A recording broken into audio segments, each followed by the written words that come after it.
नमस्कार साथियों, वंदे मातरम, इंकलाब जिंदाबाद। आजकल हमारे सुगन सिंह जीना विश्वविद्यालय के समस्त परिसरों में, महाविद्यालयों में परीक्षा कार्यक्रम चल रहे हैं। परीक्षाएं सभी लोगों की चल रही हैं। आशा करता हूं कि आप सभी लोगों की परीक्षाएं अच्छी जा रही होंगी और आप लोगों का रिजल्ट भी काफ़ी अच्छा आएगा। और उसी के साथ ही साथियों, अभी आजकल नए सेमेस्टर के प्रवेश होने हैं अभी कुछ एक दिनों में, लगभग 2-3 दिन के बाद। तो मैं आशा करता हूं कि आप लोगों ने समर्थ पोर्टल के माध्यम से, जो आपकी जो नए विद्यार्थी हैं, इंटरमीडिएट जिन्होंने अभी उत्तीर्ण किया है, मैं आशा करता हूं कि आप लोगों ने समर्थ पोर्टल के माध्यम से अपनी जो आवेदन प्रक्रिया है, प्रवेश की जो प्रक्रिया है, उसके आवेदन की जो प्रक्रिया है उसे पूरा कर लिया होगा। 31 तारीख तक उसकी अंतिम तिथि है। अगर किसी कारण से आप आवेदन की प्रक्रिया को पूरा नहीं कर पाए हैं तो मैं आशा करता हूं कि आप लोग समय रहते उसे पूरा कर लेंगे। उसके बाद 1 तारीख से हमारे कैंपस में और लगभग मुझे लगता है कि सभी जगह प्रवेश प्रक्रिया शुरू भी हो जाएगी।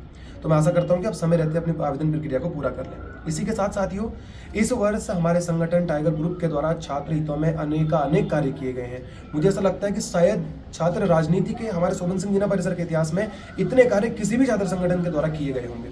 बीते 10 वर्षों के अगर हम हिसाब लगाएं तो किसी भी संगठन के द्वारा इतने कार्य नहीं किए गए जितने कि हमारे संगठन द्वारा बीते 1 वर्ष में किए गए। अभी भी 2-3 महीने जबकि शेष बचे हुए हैं। और यही एक कारण है कि जिसके कारण विद्यार्थी समुदाय का, अभिभावक वर्ग का, शिक्षक वर्ग का और कर्मचारी वर्ग का हमारे संगठन के प्रति एक जो भरोसा है वह बढ़ा भी है। और यूं तो भरोसा होने पहले से भी हम पर था और उस भरोसे पर खरा उतरने का काम हम सभी लोगों ने किया है। और मैं आशा करता हूं कि जब छात्र राजनीति का स्वर्णिम इतिहास लिखा जाएगा तो उसमें सुनहरे अक्षरों से हमारे संगठन का नाम दर्ज होगा कि इनके कार्यकाल में इतने सारे कार्य छात्रों के पूरे हुए।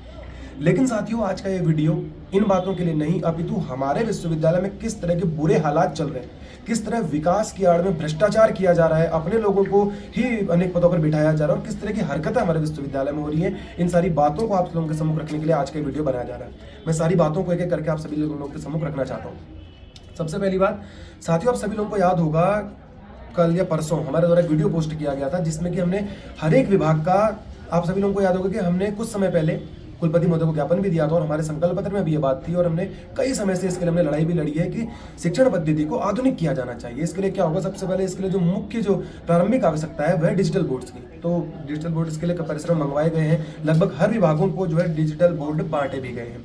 तो जैसी हमारी परीक्षा समाप्त हुई उसके बाद हम विभागों के दौरे में भी गए और वह वीडियो आपने देखा भी होगा जिसमें कि हमने एक विभाग का डिजिटल बोर्ड किस तरह से वहाँ पर पहुँच चुका है इसका हमने वीडियो बनाया था। जैसे ही विभागों में सारी चीज़ें ठीक हो जाएंगी, परीक्षाएं पूरी तरह से हो जाएंगी, उसके बाद सारे विभागों में डिजिटल बोर्ड को स्थापित भी कर दिया जाएगा। ऐसी एक वीडियो हम बना रहे थे एक विभाग में, तो देखा कि अचानक से वहाँ पर कुछ शिक्षक आए और एक मशीन को लेकर के वहाँ पर बहस हो रही थी। तो हमने भी देखा कि अगर बहस किस बात को लेकर हो रही थी तो पता चला कि वह मशीन मंगाई गई है।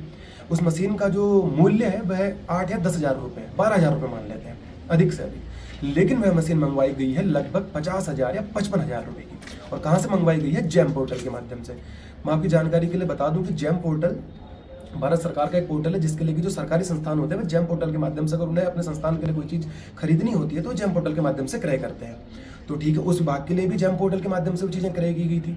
लेकिन मुझे समझ में नहीं आया कि जो चीज़ 8 या 10 हज़ार रुपये की, जो मार्केट में भी औसत मुश्किल से मुश्किल अगर मिलेगी तो 11-12 हज़ार रुपये की मिल जाएगी, लेकिन उसको खरीदा गया 55 हज़ार रुपये का, लगभग 40 हज़ार रुपये ऊपर। तो सीधी सी बात है कि इसमें विरोध होना तो स्वाभाविक है। टीचर मुझसे पूछ भी रहते कि भैया आपने इसको कैसे ऐसे मंगवा दिया। उन्होंने कहा कि हमने जैम पोर्टल के माध्यम से मंगाई है। पहली गड़बड़ी तो ये कि एक साथ ही ऐसी चीज़ें दुगने से भी अधिक मूल्य पर चीज़ें मंगाई जा रही है, 4 गुने मूल्य पर अधिक चीज़ें मंगवाई जा रही है। दूसरी बात साथियों ये है कि आजकल हमारे परिसर में जैसे किसी को किसी विभाग का अधिकारी बनाना हो या किसी को कुछ और पद देना हो या किसी को प्रमोट करना हो, किसी अन्य चीज़ के लिए भिजवाना हो, तो वहाँ पर अपने लोगों को चुने जाने की एक प्रथा चल पड़ी है कि यानी कि जैसे मान लो कोई व्यक्ति, कोई शिक्षक किसी पहले से किसी पद पर तैनात है और दूसरी जगह किसी को अधिकारी नियुक्त करना है तो उसके लिए भी उसी व्यक्ति को नियुक्त किया जा रहा है। इसके लिए 2 ही कारण हो सकते हैं। या तो मुझे लगता है कि विश्वविद्यालय प्रशासन अपनी साठगांठ के थ्रू ऐसा करता होगा कि हमारे ही लोग उस पद पर भी बैठने चाहिए, और मुझे ऐसा लगता है या फिर कि उन लोगों में ही श्रेष्ठता सबसे ज़्यादा होगी। जो लोग पहले से किसी पद पर बैठे हैं वो लोग सब विश्वविद्यालय के सबसे श्रेष्ठ वही लोग हैं क्योंकि उनको सभी भाग बांटे जा रहे हैं। या फिर इसका एक और कारण हो सकता है कि और विश्वविद्यालय के जो अन्य टीचर हैं वो लोग विश्वविद्यालय प्रशासन या परिसर प्रशासन उन्हें किसी योग्य समझता ही ना हो या उन्हें कुछ भी समझता ना हो, इसलिए शायद अपने लोगों को उन लोगों को या उसी पद पर दोबारा बैठाया जा रहा हो। दूसरी बात यह है। तीसरी बात साथियों, एक अन्य बात मैं कहना चाहता हूं कि आजकल आरटीआई लगाई जाती है। आरटीआई सूचना का अधिकार 2005 अधिनियम जो है उसके अंतर्गत हमें किसी भी चीज़ की अगर सूचना प्राप्त करनी हो तो बस आरटीआई के माध्यम से प्राप्त की जाती है। तो जब हम परिसर में आरटीआई लगाते हैं किसी चीज़ के लिए तो उसके जवाब नहीं आते। जैसे हाल का एक उदाहरण देता हूँ, अभी कुछ समय पहले हमारे द्वारा खेल विभाग में एक आरटीआई लगाई गई थी। तो उस बहुत सारे बिंदुओं पर एक आरटीआई थी, 21 बिंदु के समथिंग होंगे, 21 बिंदु के आसपास बिंदु होंगे। किसी का भी जवाब नहीं आया। उन्होंने कहते कि हमारे पास इसकी जानकारी नहीं है, हमारे पास इसकी जानकारी नहीं है। जो एक मुख्य एक आध चीज़ें होती है उसकी जानकारी उन्होंने हमें दे दी। इसकी सूचना जबकि हमने कुल सचिव महोदय को कई बार दी भी, लेकिन उनके द्वारा कोई कार्रवाई नहीं करी। और उन्होंने हमसे कहा कि अब हम लिखित दो, खैर हम लिखित हमने उन्हें नहीं दिया, लेकिन उनको सूचित हमारे द्वारा कई बार किया गया। तो तीसरी बात ये रही। चौथी बात रही साथियों कि बायो टॉयलेट्स हमारे परिसर में कुछ दिन पूर्व आ गए हैं, लेकिन 4 अभी भी मुख्य परिसर में पड़े हैं। वो स्थान भी घेरते हैं। कई बार हमने कुल सचिव महोदय को इसके बारे में बताया भी है। वो कहते थे कि नीचे से इनको पता करो। नीचे के प्रशासन में कोई भी हमसे बात करने को तैयार नहीं रहता। वो अलग तरीके की उनकी खिचड़ी पकती रहती है। तो उस स्थान पर उस जो बायो टॉयलेट का स्थान है, उसने स्थान घेर के रखा हुआ, विद्यार्थियों के बैठने की व्यवस्था पूरी नहीं है। और जहाँ तक अगर मैं विश्वविद्यालय प्रशासन से बात करना चाहता हूँ, अगर उन्हें आपने भिजवाना है कहीं तो समय रहते भिजवा दो, अगर स्थापित करना है तो उन्हें स्थापित करा दो। 2 महीने हो गए बायो टॉयलेट्स आए हुए, अभी तक आप लोगों ने उसकी कोई कार्रवाई नहीं करी है। तो ये चौथा बिंदु। और 5वां बिंदु साथियों, कल हमारे द्वारा एक ज्ञापन दिया गया है। कल अध्यक्ष छात्र संघ राहुल सिंह धामी के द्वारा परिसर की सड़क को बनवाने के लिए ज्ञापन दिया गया है। कई वर्षों से लगभग 12वीं बार, मुझे लगता है कि 10वीं या 12वीं बार का ये मामला है जब हम विश्वविद्यालय प्रशासन के समूह या परिसर प्रशासन के समूह इस बात को हमने रखा है कि रोड बनवा दो, रोड बनवा दो। आए दिन एक्सीडेंट यहाँ पर होते हैं, दुर्घटनाएं होती हैं, किसी की न चाहते हुए भी लोगों को चोट लगती है वहाँ पर। तो कई बार हो गए, परसों हमने फिर ज्ञापन दिया है। आशा करते हैं कि विश्वविद्यालय प्रशासन इस पर की रोड की कार्रवाई करेगा। और अगर इस बार अगर कार्रवाई नहीं होती तो पूरा छात्र समुदाय और हमारा संगठन आंदोलन के लिए बाध्य होगा। तो सारी बातों को मैंने आप सभी लोगों के सम्मुख रखा। इसके बाद इन सारी बातों को लेकर के कल हम एक विभाग में गए भी। बड़ा एक काफ़ी उच्च विभाग है, हमारे विश्वविद्यालय का नाम लेना सही नहीं रहेगा क्योंकि आने वाले दिनों में हम वहीं बैठने वाले बहुत अच्छे तरीके से। तो हमने जब सारी बातों को लेकर के वहाँ पर हम गए तो पहली बात जब हमने उनसे कहा कि जेम पोर्टल, उन्होंने सीधे कह दिया कि जेम पोर्टल मेरे थ्रू नहीं आता, जेम पोर्टल का काम मैं नहीं देखता, जेम पोर्टल के अधिकारी नियुक्त है। और उसके बाद जब हमारे पास एक आरटीआई का, और किस्मत इतनी बढ़िया कि कल ही हमारे पास एक आरटीआई का जवाब आया, वही अधिकारी सबसे पहले अधिकारी है उसमें कि जो कि जेम पोर्टल का काम पूरा का पूरा देखते हैं। दूसरी बात जब हमने कही कि अपने लोगों को मुख्य, जो अपने लोग हैं उनको ही मुख्य अधिकारी बनाया जा रहा है, उनको ही किसी चीज़ का अधिकारी बनाया जा रहा है, तो उनके द्वारा हमसे कहा गया कि ये काम मैं नहीं देखता, ये काम कुलपति महोदय देखते हैं। ठीक है, कुलपति महोदय, तो फिर अगर ऐसा हो रहा है तो फिर कुलपति महोदय जिम्मेदार होंगे कहीं ना कहीं से। अगर वो व्यक्ति ऐसा कहते रहे, वो सीधे यानी कि वो अपने से पल्ला झाड़ ले रहे हैं, वो सीधे कहते थे कि ये काम मेरे द्वारा नहीं किया गया, ऊपर विश्वविद्यालय प्रशासन के द्वारा या कुलपति महोदय के द्वारा किया गया। और तीसरी बात जो हमने कही कि आरटीआई के जवाब नहीं आते, तो आरटीआई के जवाब के लिए भी हमने उनसे कहा, तो उन्होंने कहा कि आप हमें लिखित मत दे दो, अगली बार से हमने लिखित में ही कार्रवाई करके देंगे। और बायो टॉयलेट्स के लिए भी हमने उन्हें सूचित किया और रोड के लिए भी हमने उनसे कहा कि रोड बनवा दो, काफ़ी समय से इतनी सारी चीज़ें हो रही हैं। और एक बात हमने उनसे और कही, इस साल जेम पोर्टल के माध्यम से 4.5 करोड़ की खरीदारी की गई है। 4,55,51,18,881 इस तरह का शायद कुछ आंकड़ा है, या 4,50,00,000 का तो मुझे जहाँ तक है आरटीआई के माध्यम से हमने पता भी किया है, जिसमें सारी चीज़ें मंगवाई गई हैं। जब, और मैं इसके माध्यम से एक बात कहना चाहता हूँ कि जब 10,000 रुपये की या 11,000 रुपये की एक मशीन 55,000 रुपये की आ रही है, तो 4 करोड़ में तो कितने का न जाने घोटाला किया गया होगा। इसके लिए सीधे तौर पर मैं विश्वविद्यालय प्रशासन को जिम्मेदार ठहराता हूँ क्योंकि उनके द्वारा सारी चीज़ें मंगवाई गई हैं। और इन सारी बातों को ध्यान में रखते हुए जब उच्च विभाग के अधिकारी को हमारे द्वारा बताया गया तो उन्होंने सीधे ये कहा कि मैं तो इसके लिए जिम्मेदार नहीं हूँ, मैं ये सारे काम नहीं देखता, इसके लिए जेम पोर्टल लोग काम देखते हैं। तो ठीक है, आरटीआई का जवाब भी हमारे पास आ गया, कल ही आ गया था, उससे पहले अधिकारी वही नामी थे।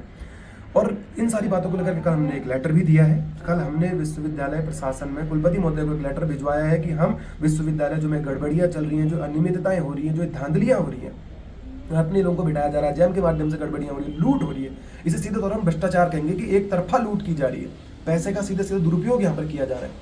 बहुत सारे लोग कहेंगे कि चीज़ें तो आपकी आ रही है, बिल्कुल चीज़ें हमारी आ रही है, हमने लड़ाई लड़ी है तो चीज़ें हमारी आ रही हैं, लेकिन इसका मतलब ये नहीं कि आप 10 रुपये की चीज़ को 50 रुपये का कह दोगे, 100 रुपये की चीज़ को 5,000 रुपये का बता दोगे, बिल्कुल ही गलत बात है। इसके लिए सीधे तौर पर हम पहले भी हमने कहा था, जो सही है तो सही आदमी की तारीफ होगी, लेकिन जहाँ पर काम बिगड़ेगा तो सबसे पहले विरोध करने वाले भी हम लोग होंगे। तो हमारे द्वारा एक लेटर कुलपति महोदय को दिया गया कि आप एक अपने कीमती समय में से, क्योंकि उनका समय, मुझे सीधी सी बात है कि उनका समय कीमती है, उनको बहुत सारे काम देखने होते हैं कुलपति महोदय को, तो हमने एक लेटर दिया है कि आप हमें एक निश्चित, आप हमें एक तिथि दीजिए और नियत समय दीजिए कि जिसके मद्देनजर हम आपके पास एक बैठक करेंगे जिसमें हमारा सारा संगठन होगा, मीडिया बंधु मौजूद होंगे और जो आप लोगों के विभाग के अधिकारी हैं वे सारे लोग वहाँ पर मौजूद होंगे। तो एप्लीकेशन हमने दिए, जैसे ही हमें समय मिलता है उस बैठक को वहाँ पर आहूत किया जाएगा और उस बात को हम आप लोगों के सम्मुख रखेंगे। तो आज इन सारे भ्रष्टाचार के काले कारनामों के, विश्वविद्यालय के जो काले कारनामे चल रहे हैं, जो भ्रष्टाचार, जो घोटाले जो चल रहे हैं, इतनी लूट, अगर सोच लो कि अब जब 100 रुपये की 500 कह रहे तो 5 करोड़ रुपये, 4.5 करोड़ का जो सामान आया तो कितने का आया होगा। पूरे आरटीआई हमारे पास है। जहाँ तक एक चीज़ मेरे को और समझ में आई, जो कंप्यूटर मंगवाए गए थे अभी कुछ टाइम पहले, वो भी कम रेट के, उनको बहुत हाई रेट में मंगवाया गया, हाई रेट में मंगवाया गया।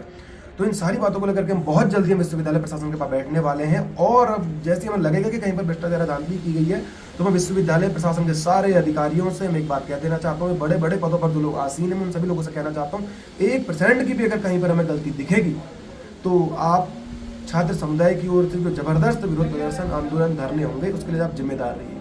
आज की सारी बातों को आप सभी लोगों के सम्मुख हमने रखने के लिए आज के वीडियो बनाया है, क्योंकि हम हर जो भी हम काम करते हैं वीडियो आपके माध्यम से रखते हैं। लेकिन इस तरह की जो लूट, ये धांधलियाँ हैं, गड़बड़ियाँ हो रही है, मुझे ऐसा लगता है कि आप लोगों को ये सारी चीज़ें समझनी चाहिए, क्योंकि इस विश्वविद्यालय के छात्र आप भी हैं, हम भी हैं। आपके अभिभावक भी पैसा खत्म करते हैं आप लोगों को शिक्षण कार्य कराने के लिए, हमारे अभिभावक भी पैसा खत्म करते हैं। तो सारी चीज़ों की जानकारी आप सभी लोगों को होनी चाहिए।